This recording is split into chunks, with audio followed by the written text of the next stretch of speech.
गत 4 दशकों में मैंने मेरे जीवन में अनुभव किया कि विभिन्न दौर आए हैं और हर दौर की अपनी विशेषता भी रही तो कुछ खामियां भी रही। लेकिन गत समय में अनुभव होने लगा है कि कहने को तो हम लोकतांत्रिक देश में रहते हैं जहाँ सारी स्वतंत्रताएं हमें मिली हुई हैं और हम लोगों ने उनको महसूस भी किया, उनका इस्तेमाल भी किया और एक स्वतंत्र देश के नागरिक के रूप में अपने आप को एक सशक्त महसूस भी किया है।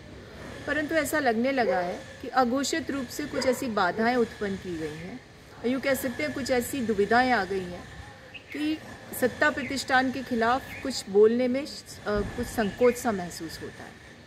और विडंबना ऐसी है कि जो लोग मुखर होकर के अपनी भावना को अभिव्यक्त करते रहे और वो भावना उनकी नहीं, उसमें अनेकों लोगों की भावनाएं भी अभिव्यक्त हुई थी, उन लोगों को नेपथ्य में भेजने का प्रयास किया जा रहा है। और प्रयास भी इस प्रकार से किया जा रहा है कि 2 ऐसे क्षेत्र हैं जहाँ पर ऐसी अभिव्यक्ति बहुत ज़्यादा होती है, एक एकेडमिक्स के माध्यम से, एक जर्नलिज्म के माध्यम से। अब जब मैं अजीत अंजुम जी के बारे में सोचती हूँ या पुण्य प्रसून वाजपेयी जी के बारे में सोचती हूँ, अभिसार शर्मा जी के बारे में सोचती हूँ, तो मुझे लगता है कि कुछ ना कुछ तो ऐसा हुआ है कि ऐसी मुखर आवाज़ों को कुछ दबाने का प्रयास हुआ है जिससे उनका जो एक व्यक्तित्व था उस पर प्रहार हुआ, लेकिन उन्होंने शायद अपने आप को अंदर से मजबूत रखा और किसी न किसी स्वरूप में आज भी अभिव्यक्ति को वो व्यक्त करते रहे हैं, जनता की आवाज़ को अपने माध्यम से बताते रहे।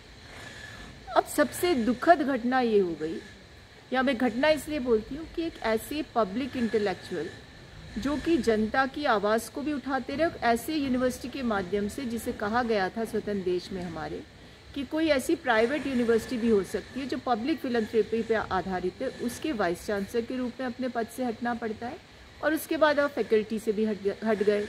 आप जानते हैं कौन है वो? एक ऐसी शख्सियत है जो कॉलम्स लिखते हैं, और कॉलम वो किसी विशेष के खिलाफ नहीं लिखते, वो सिस्टम के खिलाफ आवाज़ को बुलंद करते, प्रताप भानुमैथ। और मैं इसलिए जानती हूँ क्योंकि मैं एक समाचार पत्र है जिसे बचपन से पढ़ती आई हूँ और उसमें उनके कॉलम्स आते रहे।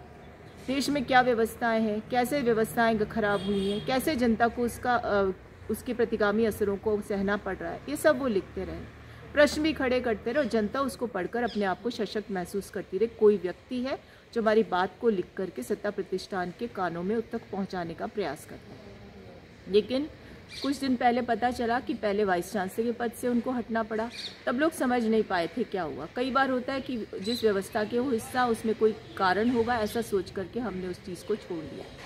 लेकिन जब पता चला कि फैकल्टी के पद से भी उन्होंने त्यागपत्र दे दिया और अब तक समझ नहीं आ रहा क्या कारण हुआ।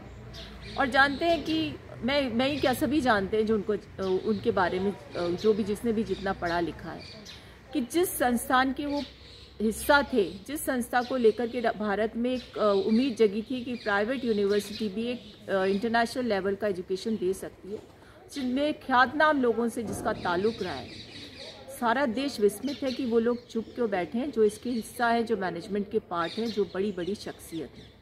तो ऐसा प्रतीत होता है कि सारे काउंटरवेलिंग इंस्टीट्यूशंस, चाहे वो हमारे वो संविधान प्रदत्त इंस्टीट्यूशंस हो जिनको कि चेक्स एंड बैलेंस के लिए स्थापित किया गया था, उनको कमतर बनाया गया। उसके साथ साथ एकेडमिक्स के साथ भी वही हश्र किया जा रहा है। जब देश में जर्नलिज्म को छोटा करने का या उसका कद कम करने का प्रयास किया जाएगा, जब एकेडमिक्स के ऊपर प्रहार किया जाएगा, तो समझ लीजिए लोकतंत्र सिर्फ किताबों तक सीमित रह जाएगा। लोकतांत्रिक मूल्यों का अर्थ किताबों तक सीमित होगा, जिसको पढ़िए और परीक्षा देकर के पास हो जाइए। लेकिन उससे प्रैक्टिकल जीवन में यदि इस्तेमाल करने का प्रयास करेंगे, उसके अनुरूप जीवन जीने का प्रयास करेंगे, तो आपको बाधाएं सामने खड़ी मिलेंगी। आज देश के सामने एक ज्वलंत प्रश्न है कि यदि यही परंपराएं जारी रही तो आपको और मुझे भी अपनी आवाज़ उठाने का मौका नहीं मिलेगा। सोशल मीडिया के रेगुलेशंस आ रहे हैं। देखिए, हर चीज़ के, हर सिक्के के 2 पहलू होते हैं।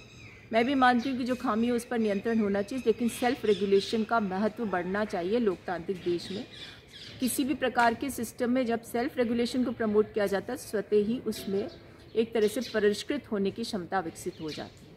लेकिन जब रेगुलेशन थोपा जाता है बिना किसी पार्लियामेंट्री कंसेंट के एग्जीक्यूटिव ऑर्डर के आधार पर, तो फिर वो तानाशाही के स्वरूप में देखा जाता है। और लोगों को तब भयभीत होना चाहिए कि कहीं ऐसा ना हो कि हमारे अधिकारों का हनन शहने शहने इसी प्रकार होता जाए, और जितने काउंटरवेलिंग या कह सकते हैं जो बैलेंसिंग इंस्टीट्यूट्स थे, वो जब गौण होते जाएंगे, तो फिर हमारी सुरक्षा करने वाला इस देश में इलेक्टोरल डेमोक्रेसी के माध्यम से बचेगा नहीं। मैं तो उन लोगों को सलाम करती हूँ कि इस वातावरण में भी जो जनता की आवाज़ को बुलंद करके उसे अधिकारों की रक्षा के लिए संघर्षरत हैं, हम सबको उनके साथ खड़ा होना चाहिए, मुखर होना चाहिए और उनको वापस व्यवस्था में स्थान मिल सके उसके लिए प्रयास करना चाहिए।